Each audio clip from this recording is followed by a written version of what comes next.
Next world of the game is Gorilla Glacier, and this here is the kind of the ice winter-themed world of the game, and it's one of the more challenging ones. The difficulty really picks up here, even though it was already kind of difficult, period. There's ice physics, there's a lot more challenging enemy placement, and... Did I just lose that DK barrel because I went in this one? I totally did. I'm sorry, DK, I didn't mean to let you down like that. I mean, the graphics here are very good, I will say that much. Like, look at these trees and all the snow on them. Just look at it. I guess what I appreciate about these graphics is not that they're realistic, because realistic graphics don't sell a game for me.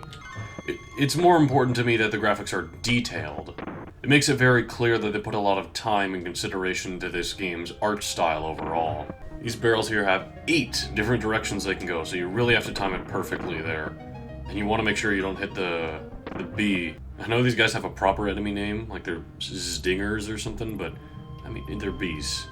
Oh man, now they're moving up and down, and they go 8 directions, although honestly that can make it a bit easier, because then you can move downward and aim at a different angle. You know, it gives you a few more options, I would say. I also do like the detail the snow gets more and more intense. There we are, Exile level, about time. Here we have our first of, like, the gem cave levels. I don't really know how to describe these ones, but they're a really neat look, and I like the ambience here as well. And one of the neat things they introduce is these ropes, which, I'm not touching the D-pad when I hit that rope. This one automatically sends you straight up, like so. And there are also these purple ones that send you straight down. They're kind of a neat way of continuing that gimmick. They have a lot of neat gimmicky parts of these ropes, as you'll see here. How you gotta switch from rope to rope. You gotta avoid a lot of bees that are just kind of hanging out on them. What do we have up here? We have some descending ropes going into bees, so we gotta be quick when we jump off of these ones. Oh yes, and this is a very creative part where these ropes are sending you down, but you gotta use your jumps to get up there. Also, as you can see, if you hold up, it will stop you from descending the rope more, so I would just do that this entire time as you're going up. And you can actually do this with just this single rope and climb up it completely. I don't think that's what you're intended to do. I think you're supposed to, like, use this rope somehow. I don't really get that part completely, but, you know, it's whatever. You can use whatever method you'd like. I completely forgot about this. I don't remember. Apparently, holding down with Donkey Kong and hitting the run button with him will have him do this slam attack here. That's completely useless if I remember correctly. I don't remember doing that move a single time playing through this game.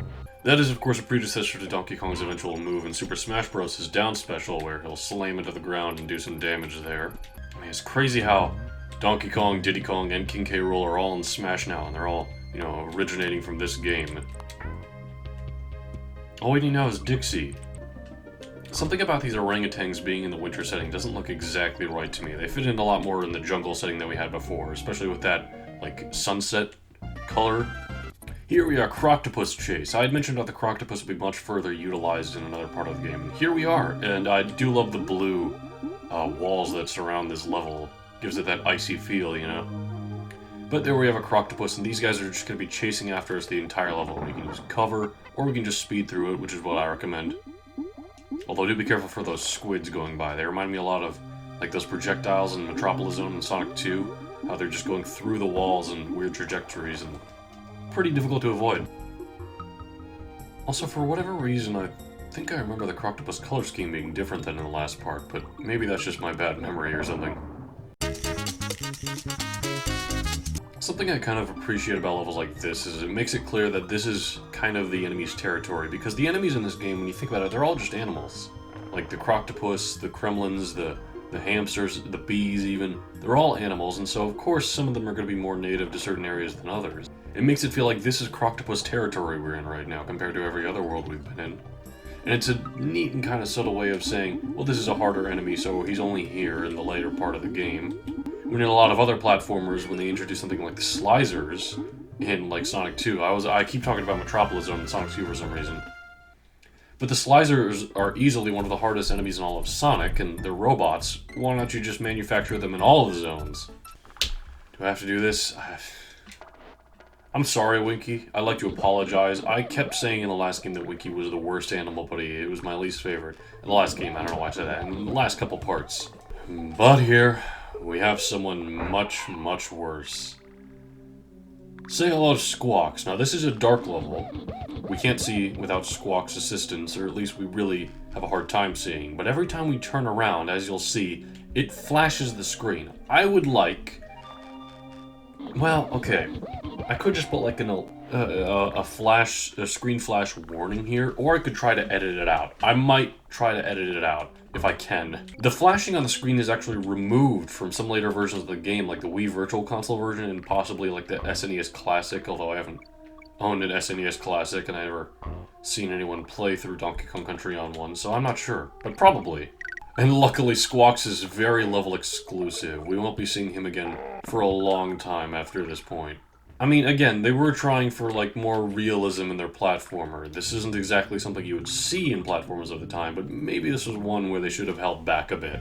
The white in this one doesn't seem to fit as much just because this whole place seems like it's made of wood. And I get you can, like, paint it white, or there might even be, like, white wood you can find out there, but I don't know, maybe having, like, a tan kind of teak color would have been a neat palette swap for this whole theme. And would you look at that, I think this is our last... Yep, this is the last token we need to get Expresso the Ostrich bonus stage. Expresso's a neat one here, we just gotta fly through, and I never really got the chance to show off Expresso's gameplay all that much, but you just kind of glide down and you slow your descent by mashing the jump button like so.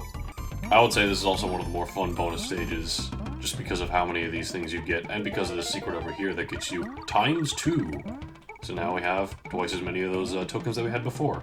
You gotta be strategic with that ×2. You gotta say, okay, well, maybe I'll get like 400 in just this world, or in just the normal parts alone, then go over there and get a ×2, and you also gotta consider, can I get 400 in that much time? I don't know what the world record on some of these bonus stages are, but I imagine people can get quite a lot.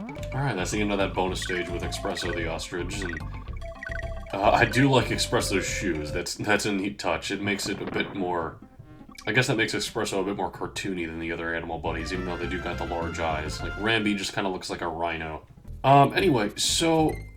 We've had all original bosses up to this point, and now we have really Naughty. He's a complete repeat of Naughty, only he's more challenging, which I guess is their way of saying that boss was a complete joke. We want to have him have somewhat of a lasting impact. As you can see, he kind of switches up his jumping pattern a bit. His jump patterns are a bit more high up and sporadic, and he'll do stuff like that.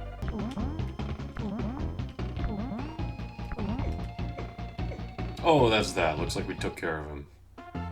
Nice slam, DK.